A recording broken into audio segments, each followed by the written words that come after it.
அன்பு ஊடக நண்பர்களுக்கு வணக்கம். இன்று தமிழக முதலமைச்சர் மாண்புமிகு திரு விஜய் அவர்களை சந்தித்து தமிழ்நாட்டில் உடனடியாக சமூக நீதி கணக்கெடுப்பு என்கின்ற ஜாதிவாரி கணக்கெடுப்பை நடத்த வேண்டும். இதனுடைய அறிவிப்பு வருகின்ற சட்டமன்ற கூட்டத்தொடரில் ஆளுநர் உரையில் அறிவிக்க வேண்டும் என கோரிக்கையோடு அவரை சந்தித்தோம். அதில் கடந்த வாரம் நடைபெற்ற அனைத்து கட்சி கூட்டம், அனைத்து சமுதாய தலைவர்கள் கூட்டம் என் தலைமையிலே நடைபெற்றது.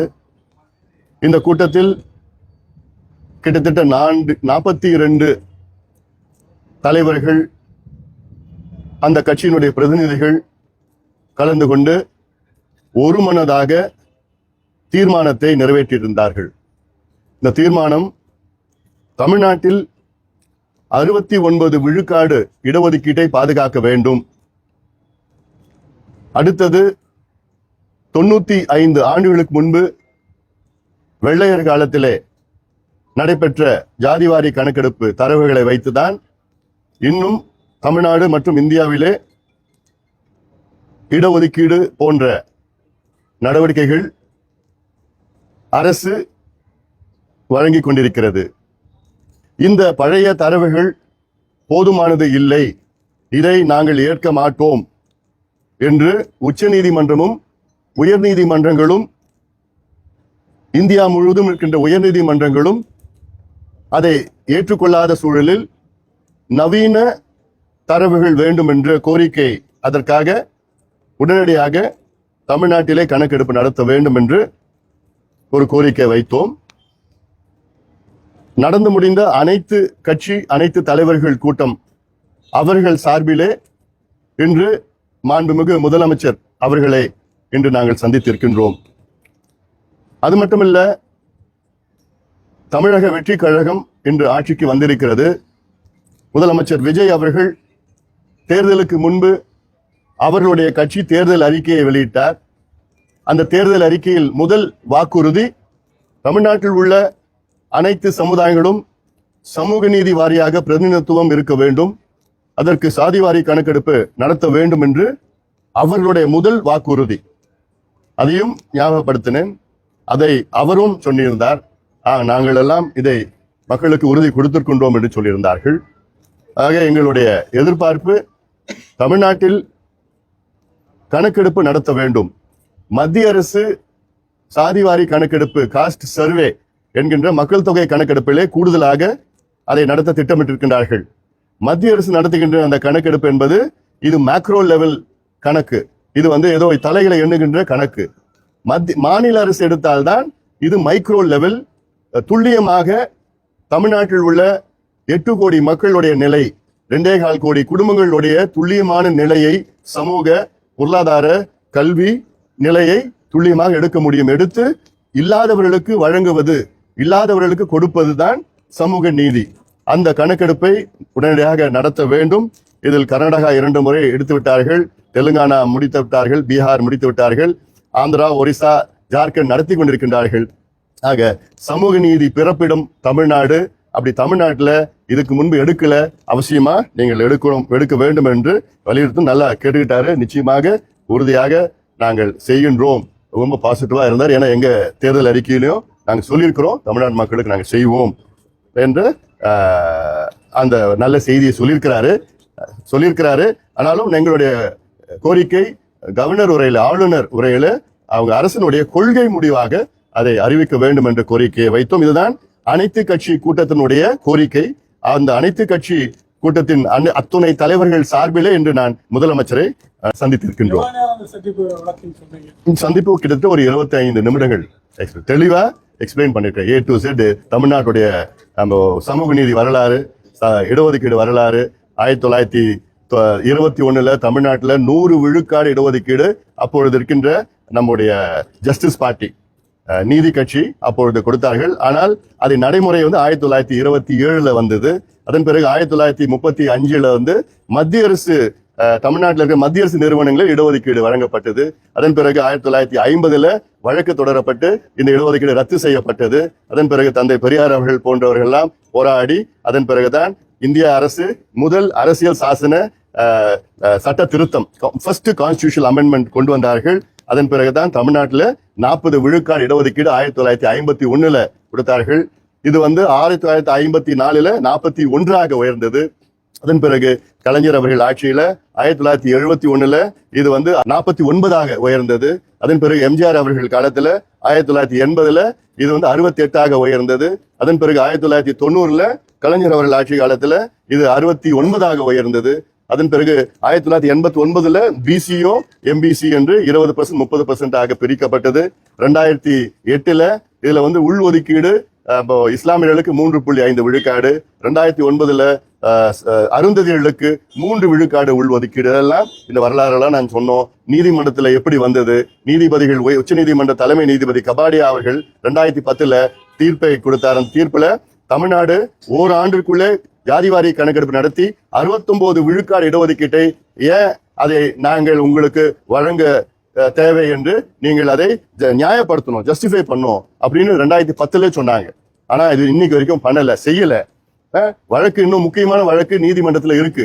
இந்தியாவில ஒரே மாநிலம் தமிழ்நாடுக்கு மட்டும்தான் 50 விழுக்காட்டிற்கு மேல் இடஒதுக்கீடு வழங்கப்பட்டிருக்கிறது, 69. அதுல ஏன்னா 1994 ஜெயலலிதா அம்மையார் முதலமைச்சராக இருந்த நேரத்துல இந்த தமிழ்நாட்டுடைய இடஒதுக்கீடு 69 விழுக்காடு இடஒதுக்கீடு சட்டத்தை அரசியல் சாசனத்தில் உள்ள 9வது பிரிவினில் அதில் பாதுகாக்கப்பட்டிருக்கிறது. அது வந்து கான்ஸ்டிடியூஷனல் அமெண்ட்மெண்ட் செய்து, அதனால இன்னைக்கு அந்த பாதுகாப்பு இன்னைக்கு இருக்கு. ஆனா இப்ப ஜுடிஷியரி என்ன பண்றாங்க, 9வது 9th அமெண்ட்மெண்ட்டும் ஷெட்யூல் 9th ஷெட்யூல்லையும் நாங்க வந்து ரிவ்யூ பண்ணுவோம் அப்படின்னு ஜுடிஷியரி சொல்றாங்க. நமக்கு அதுல அச்சுறுத்தல் இருக்கு. இதெல்லாம் முதலமைச்சர்கிட்ட சொன்னோம். அப்புறம் அது நல்லா கேட்டுக்கிட்டாரு. எங்களுக்கு நம்பிக்கையா இருக்கு. நம்பிக்கையா எங்களுக்கு முதலமைச்சர் நல்ல நம்பிக்கையான முறையில எங்களுக்கு பதில் சொல்லியிருக்கிறார். திமுக அதிமுக 2 ஆட்சி காலத்திலும் நீங்க இந்த முயற்சி எடுத்துட்டு இருக்கீங்க. இப்போ தாவேகா ஆட்சியில அது நடைபெறும்னு நினைக்கிறீங்க? நிச்சயமா நாங்க எதிர்பார்க்கிறோம், நடைபெறும்னு நாங்க நம்பிக்கையோட இருக்கிறோம். என்னன்னா முதலமைச்சர் அவர்கள் தேர்தலுக்கு முன்பு அவங்க கட்சி கொடுத்த வாக்குறுதி தான் இது. இன்னொன்னு என் தலைமையில நடந்த அனைத்து கட்சி கூட்டத்துல தாவேகா சம்பந்தமா ஒரு பிரதிநிதி வந்து கலந்துக்கிட்டார். விக்னேஷ் என்பது அவருடைய ஸ்போக்ஸ் பர்சன் வந்து அந்த கூட்டத்தில் கலந்துக்கிட்டு இந்த தீர்மானத்துக்கு அவரும் ஆதரவு கொடுத்திருக்கிறார். அதனால இது மட்டும் இல்ல, திமுக தலைவர் முன்னாள் முதலமைச்சர் ஸ்டாலின் அவர்கள் அந்த கூட்டத்துக்கு முன்பு எனக்கு தொலைபேசியில தொடர்பு கொண்டு இதுக்கு ஆதரவு கொடுத்தாரு. பிசிக்கு ஆதரவு கொடுத்திருக்குது. சிபிஐ வந்து கடிதம் எழுதியிருக்கிறாங்க. அது தமிழ்நாட்டில் உள்ள 99 விழுக்காடு கட்சிகள் எல்லாம் இதுக்கு ஆதரவு கொடுத்துட்டு இருக்காங்க. திமுக ஆதரவு கொடுத்துருக்குன்னு சொன்னீங்க. கடந்த ஆட்சி காலத்துல அவங்க மத்திய அரசு தான் இதை வந்து நிறைவேற்றணும், அது ஸ்ட்ராங்கா இருக்காதுன்னு சொன்னாங்க. அது மனமாற்றத்தை நான் வரவேற்கின்றேன். நல்ல மாற்றம் தான், அதை வரவேற்கின்றேன். அதை வரவேற்கின்றேன். இப்போ மனம் மாறி இருக்கிறாங்க, வரவேற்கின்றேன். மத்திய அரசோட ஒரு இணக்கமான ஒரு சூழல் தான். மத்திய அரசு சொல்லி மத்திய அரசு மூலமா பண்ண முடியாது. அதான் இப்ப நான் தெளிவா சொன்னேன். மத்திய அரசு செஞ்சா இது மேக்ரோ லெவல், மாநில அரசு செஞ்சாதான் மைக்ரோ லெவல். துல்லியமா ஒவ்வொரு குடும்பமும் என்ன நிலையில இருக்கிறாங்க, ஒவ்வொரு ஃபேமிலியும் என்ன நிலையில இருக்கிறாங்க, ஒவ்வொரு வீடும் எப்படி இருக்கு. ஒரு 2 ஆபீசர்ஸ் ஒரு வீட்டுக்கு தமிழ்நாடு 2.25 கோடி வீட்டுக்கு போயிட்டு அந்த வீட்டுல எவ்வளவு பேர் இருக்கிறாங்க, எந்த மதத்தை சார்ந்தவர்கள், எந்த ஜாதி, எந்த உட்பிரிவை சார்ந்தவர்கள், எத்தனை பேர் ஆண்கள் பெண்கள், எத்தனை பேர் படிச்சிருக்கிறாங்க, எத்தனை அரசு வேலையா தனியார் வேலையா, எவ்வளவு வருமானம், எத்தனை டாக்டர்ஸ் இன்ஜினியர்ஸ் அட்வொகேட்ஸ் இருக்கிறாங்க, எத்தனை பேர் படிப்பு பாதியில் நிறுத்திட்டாங்க, எத்தனை பேர் கல்வி கடன் இருக்கு, அவங்க வீடு சொந்த வீடா வாடகை வீடா குடிசை வீடா, எத்தனை ஸ்கொயர் ஃபீட் வீடு, எத்தனை பாத்ரூம் இருக்கு, கரண்ட் இருக்குதா, சோலார் இருக்கா, போர் இருக்குதா, இல்லாட்டி கிணறு இருக்குதா வீட்டுல, இல்ல கூலியா, இல்ல தொழிலாளர்களா, விவசாயம் நிலம் வச்சிருக்காங்களா, டிராக்டர் இருக்குதா, பைக் இருக்குதா, இது போன்ற 70-80 கேள்விகள் கேட்டா இது மத்திய அரசு செய்ய முடியாது, மாநில அரசு தான் செய்ய முடியும். செய்து இது ஏதோ இடஒதுக்கீடுக்காக மட்டும் கிடையாது, சமூக திட்டங்கள். பீகார்ல இந்த கணக்கெடுப்பு நடத்தி 96 லட்சம் குடும்பங்கள் வந்து மாதம் வருமானம் 6000 ரூபாய்க்கு குறைவா இருக்குன்னு கண்டுபிடிச்சு அந்த 96 லட்சம் குடும்பத்துக்கு 2 லட்சம் ரூபாய் அவங்களுக்கு நிதி உதவி செய்து தொழிலுக்கு கொடுத்திருக்கிறாங்க. 67 லட்சம் குடும்பங்களுக்கு வந்து அவங்களுக்கு சொந்த வீடு இல்லைன்னு கண்டுபிடிச்சிருக்கிறாங்க. அவங்களுக்கு 67 லட்சம் குடும்பத்தை வீடு கட்டிட்டு இருக்காங்க பீகார்ல. இதுதான் சமூக நீதி. ஆக இது தரவுகள் வந்தா தானே, பழைய தரவுகளை வச்சுக்கிட்டு நம்ம ஒண்ணும் பண்ண முடியாது. நிச்சயமா ஏத்து, நீதிமன்றமே ஏத்து இருக்கு. அதுல வந்து இடஒதுக்கீடு அதிகப்படுத்திருக்கிறாங்க பீகார்ல. அந்த அதிகப்படுத்தின முறை சரியில்லாம நீதிமன்றம் சொல்லியிருக்கு. அதுதான் மற்ற தரவுகள் எல்லாமே சமூக நலத்திட்டங்கள்லாம் எந்த பிரச்சனையும் கிடையாது. பீகார்ல வந்து அந்த இடஒதுக்கீடு அதிகப்படுத்துறதுக்கு காரணம் அவங்க என்னன்னா அவங்க வந்து வெறும் தலையை வச்சுக்கிட்டு அதிகப்படுத்திட்டாங்க, பாப்புலேஷன் வச்சு அதிகப்படுத்திட்டாங்க. நீதிமன்றத்தில் என்ன கிடையாதுன்னா பாப்புலேஷன் ஒரு பக்கம், சோஷியல் பேக்வர்ட்னஸ் சமூக பின்தங்கிய நிலை இன்னொரு பக்கம், ரெண்டுமே எக்ஸ்ட்ராபுலேட் பண்ணி ஜஸ்டிஃபை பண்ணி நியாயப்படுத்தி கொடுத்தா எந்த நீதிமன்றமும் தடை பண்ண முடியாது. இதான் எதிர்பார்க்கிறாங்க. அதுக்கு நம்ம மாடர்ன் கான்டெம்பரரி பர்டினன்ட் டேட்டா இது வேணும். அதுதான் மாநில அரசு தான் செய்ய முடியும். அப்புறம் பாத்துக்கலாம். பட்டியல் சமூக மக்களுக்கு என்ன நன்மை ஏற்படும்? இதுல இன்னும் சொல்ல போனா இந்த கணக்கெடுப்பு, நவீன கணக்கெடுப்பு பட்டியலின மக்களுக்கு தான் அதிகமா நன்மை பெறும். எப்படின்னா இன்னைக்கு வந்து பட்டியலின மக்களுக்கு வந்து 18 விழுக்காடு இடஒதுக்கீடு, பழங்குடி மக்களுக்கு 1%. இந்த 18 விழுக்காடு இடஒதுக்கீட்டுல 3 பெரிய பிரிவுகள் இருக்கு. அதாவது திராவிடர், அருந்ததியர், தேவேந்திர வேளாளர். இந்த 3 பிரிவுல 76 உட்பிரிவுகள் இருக்கு. இந்த 76 உட்பிரிவுகள அதுல ஒரு 6, 7, 8 உட்பிரிவுகள் தான் கிட்டத்தட்ட 18 விழுக்காட்டுல 15 விழுக்காடு இடஒதுக்கீடு அவங்க எடுத்துக்கிறாங்க. மீதி இருக்கிற 68 உட்பிரிவுகளுக்கு இடமே கிடையாது. அதுல கிட்டத்தட்ட ஒரு 30-40 உட்பிரிவுகளுக்கு ஒரு இடம் கூட அவங்களால போட்டி போட முடியல. இதை கண்டுபிடிச்சு 18 விழுக்காட்டை 3ஆ 4ஆ பிரிக்கலாம். அருந்ததிக்கு 3 விழுக்காடு போன்று யார் யாருக்கு கிடைக்கலையோ அவங்களுக்கு 3%, 2%, கேரளாவில் பண்ண மாதிரி, கர்நாடகாவில் பண்ண மாதிரி பிரிவு போட்டா இன்னும் கூடுதலா இருக்கும். ரெண்டாவது இப்ப 18 விழுக்காடு இன்னும் 20 விழுக்காடை உயர்த்தலாம், இன்னும் அதிகமா வரும். அதே போல பழங்குடி இனத்திற்கு 1% இருக்கு. அந்த 1%ல 36 உட்பிரிவு இருக்கு எஸ்டில. அந்த 36 உட்பிரிவுல 6 பேர் தான் அந்த 1% எடுத்துக்கிறாங்க, மீதி 30 பேர் கிடைக்கல. அது தெரிஞ்சதுன்னா அதுலயே வந்து 0.5% பிரிச்சு பண்ணலாம்.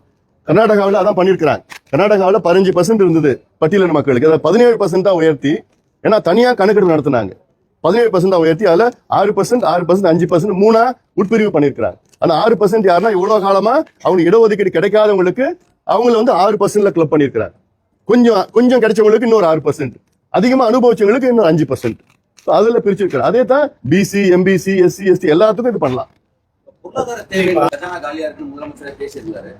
இதை எடுக்கிறதுக்கு எவ்வளவு செலவாகக்கூடிய ஒரு தோராயமான அமௌண்ட், இது எடுக்கிறதுனால ஒருவேளை அந்த செலவு அதிகமாகுதுன்னு அரசுகள், முந்தைய அரசுகள் கருதி விட்டாங்களா, இல்ல இந்த அரசு என்ன? அதாவது இப்ப கடந்த ஆண்டு தமிழ்நாட்டுடைய பட்ஜெட் வந்து 4.5 லட்சம் கோடி. தமிழ்நாட்டுக்கு இந்த கணக்கெடுப்பு நடத்தினா செலவு வந்து 700 கோடி அவ்வளவுதான் வரும். கர்நாடகாவில் 600 கோடி செலவு பண்ணாங்க. 1.5 மாசம் தான் ஆச்சு.